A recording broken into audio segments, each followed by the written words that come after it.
pakay mo ng pagsali sa ganito? Kasi mahilig po akong sumali sa mga pageants, like even different competitions. Gusto ko lang din po na matry yung different parang pageant, pero hindi siya ganun ka-formal. Like, you can be yourself. Sino nagsabi sa'yo yung di formal?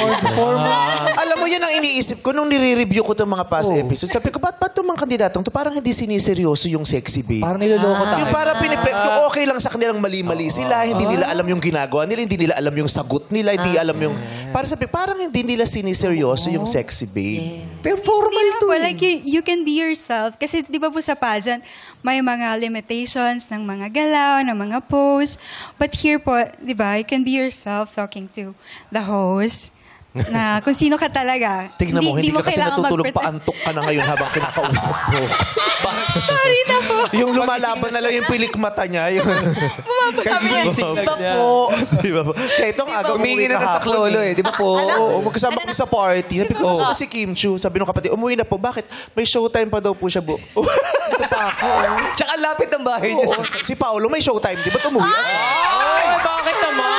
Ay, sabay. Bakit naman? Sabay? Walang aw, pero sabay. Oh. Anyway. Kumapaliblasyon mo na. My love will make you disappear. March 26. Kaya nag-disappear. Nag-disappear sila. Promote kayo? Yeah. Well, anyway, habol mo experience. Kaya ka sumasali. Siguro po. And then, Yung cash prize, hindi nyo habol yun. Sa totoong usapan.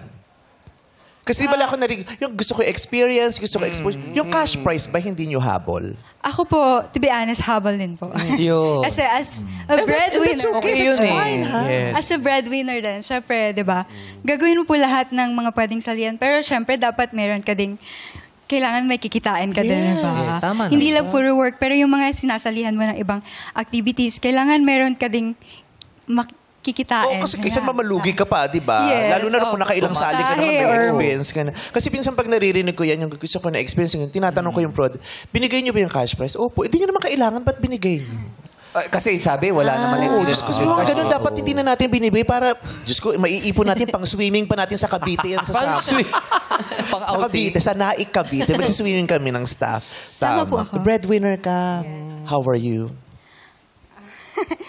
Ngayon po, this year, okay na po kasi last October kasi nawala na po yung mom ko. Yes. Nagkasakit siya. Yes. At bilang breadwinner, ang hirap sa'yo nun. Kaya po hindi ko din pinapanood pa yung movie niyo kasi feeling ko hindi ko pa kaya. Yeah. Ngayon lang talaga ako naging okay. Sorry. Sana magdire-diretso yung pagiging okay Thank mo. you. Sana totally heal ka. Mahirap yun losing someone very dear to you. Lalo na nanay, my God. Yeah, sobra. Actually, hindi nga po namin siya nakasama hindi Hindi ko rin siya nakasama ha. Baka magsayo. Wala nakasama sa At ayoko. Okay lang ako, mami. Oo. Baka gusto mo. Okay ako. Ano po, 6 years old, nag-abroad na po siya. Nagpupunta na po siya sa ibang bansa, OFW. So, yes po. And then, last year lang siya umuwi, like nagstay sa bahay. And then, pagka-uwi niya, stage 3 breast cancer na. So, suddenly ako po yung naging main provider ng family. So, How hard was it for you? sobra po. Kasi, di ba, dati yung mga gusto ko pong gawin, yung mga gusto ko pong bilhin, yung sa akin lang po, nabibili, tas help lang sa family, libre, ganyan. Pero nung biglaan po nagkasakit yung mom ko, sobrang hirap, sobrang bigat. Pero dahil marami naman po akong friends, and that yung mga guests ko po, yung mga naging close ko po sa mga Tumulong din sa sa- ballroom, yes po. Nagpa-dance for a cause din ako and sobrang grateful po ako sa kanilang lahat kasi ang dami ko din pong kinita and para po sa medications and treatment po ng mom ko. Are you proud of yourself? Yes. You should. Yes, tama. Do you want a hug from Meme?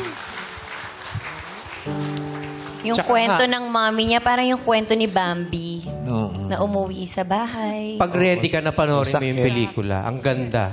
Parang hindi. Oo. Meron akong Ang ginagawa mo? pirated ka. Ang Pinapalak. pirated.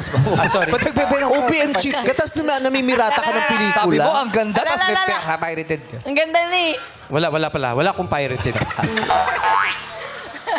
Charot lang, biro lang. Masama yun, nakaw. Masama yun. Huwag ka manood ng pirated. Pero kung bibilin mo, masama. Masama rin. Wag!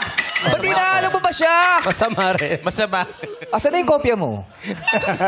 Uy, wag ganon. Sinabi ko kasi sa inyo, ano ano? nyo na yung link, i-save doon nung sinabi. Uy, wag ganon. Telegram pinadala. Link. Siyempre, pinaghirapan nyo ng Ay, mga wag, oo. tao. Mahirap naman pag i-pirate. Support Oo, naman at saka natin. bilang tayo nagtatrabaho sa ganitong industry, para nating tinatapakan yung sarili natin. Yes. Don't encourage Gumagawa tayo that. ng ikamamatay ng sarili natin. Correct, wow. Oo. But going back, yun ang lalong nakaka-sexy sa tao. Yung kakayahan niya. Mentally yung, strong. yes, yung kakayahan. Anong mentalist siya? Mentally strong. Mentally strong. O, tama naman. Okay. Hindi, yung isang babae na may kakayahan na magtaguyod at magsakripisyo para sa kanyang mga mahal sa buhay, nakaka-sexy yun sa babae at sa lalaki. Yes. Diba? Yung hindi niya lang basta iniwan, yung, ay hindi, labas na ako dyan, Yes. bahala kayo, wala na si mama. Yes. Tinake mo yung responsibility. Yes. Sa maagang Inako edad. Oo. Sa maagang edad. Palakpakan natin si Hana. That is so sexy. Kailangan nating kilalanin ang kanyang mga efforts na ginawa bilang breadwinner. Dapat kinikilala natin. Ah. 'Di ba? Ang mga paghihirap ng mga breadwinners. Kaya kahit tapos ng film festival, araw-araw sasaluduhan namin kayo mga breadwinners. Yes naman. Yes, tama.